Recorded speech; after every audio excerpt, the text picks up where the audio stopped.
Hi, my name is Rhea and I'm the dispensary manager here at IMI. Today I wanted to bring in one of our beloved naturopaths, Philip Watkins, or Dr. Phil as some of our patients like to call him, and I wanted to get Phil in today to talk about sleep.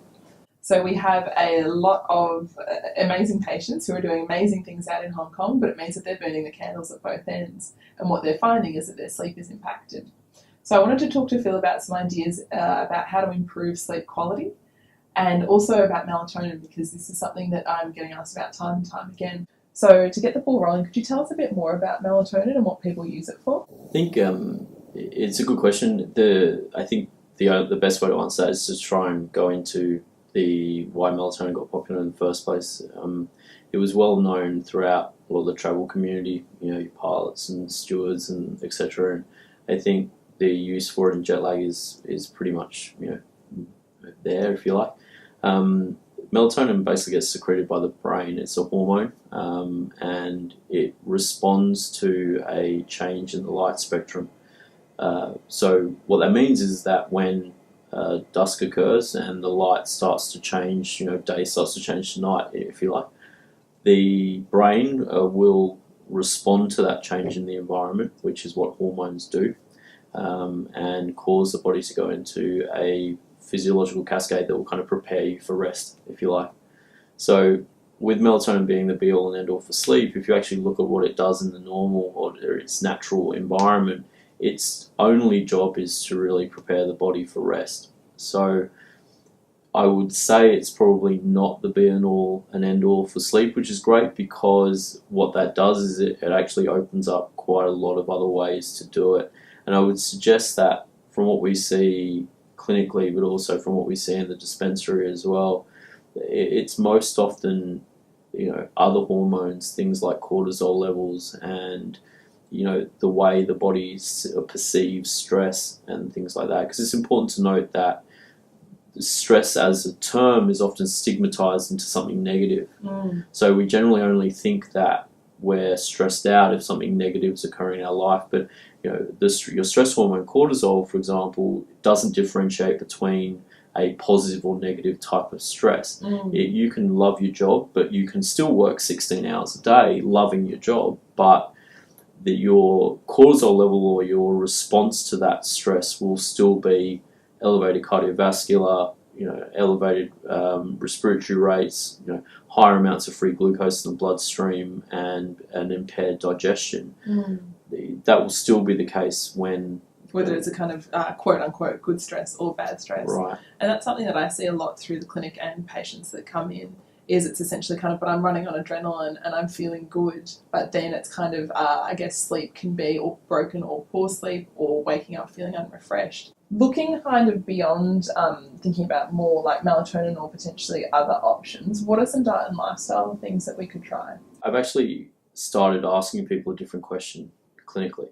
And what I've moved towards now is to ask people if they have trouble relaxing.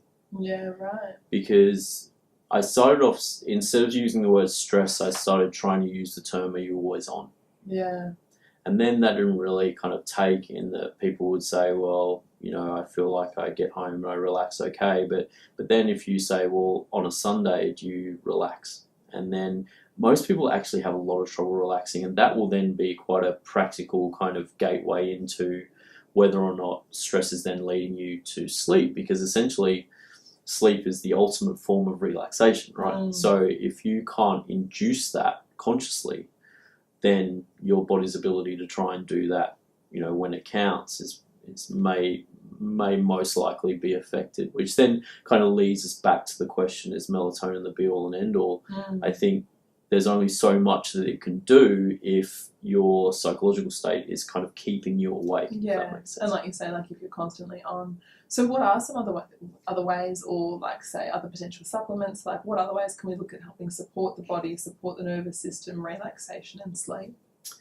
So the nutrient deficiencies, I think, for most conditions, aside from sleep and even the management of stress and other things, often come to mind. Things like magnesium. Most people find that magnesium works well for them. Looking into what you're eating at night is a big one. Complex carbohydrates are actually okay.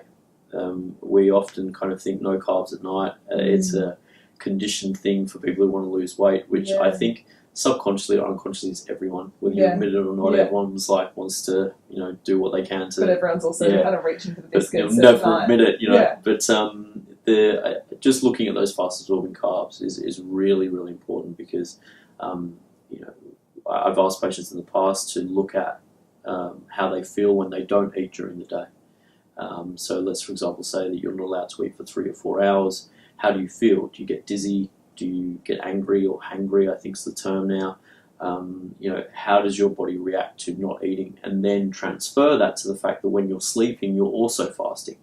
So if you shoot your blood sugar levels up, then as they drop down, you're going to get a big jump in cortisol and adrenaline because your body actually thinks that it's starving, or it thinks that it's, the blood sugars drop down below that critical level, which will of course wake you up and that type of thing. So I think a practical thing is just keep an eye on what you're eating and what you're doing before bed. That's right. Anything that will raise your body temperature, hot, spicy meals, not going to be good for sleep. Because your body temperature actually goes down while you're sleeping. Right.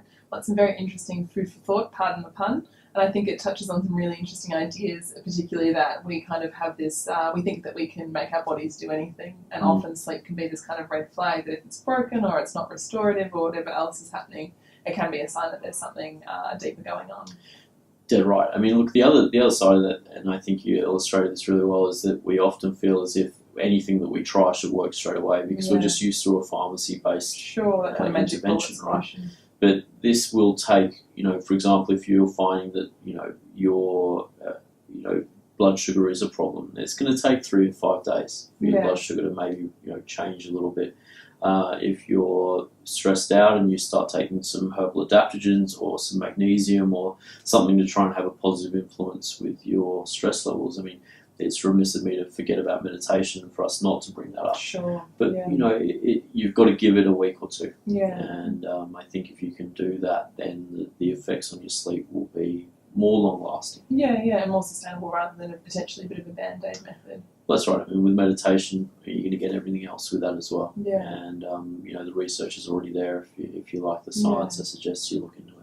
Excellent. So some very interesting points to think over. Thank you, Phil. My pleasure. So we'll leave it here for today, but thank you so much for tuning in. This is a new process for IMI in terms of making videos, so we would love to get more of your feedback, what you like, what you don't like, what you want to find out more about. So please give us this feedback. Let's help build a bit of an IMI community. Thank you so much for your time. Bye-bye.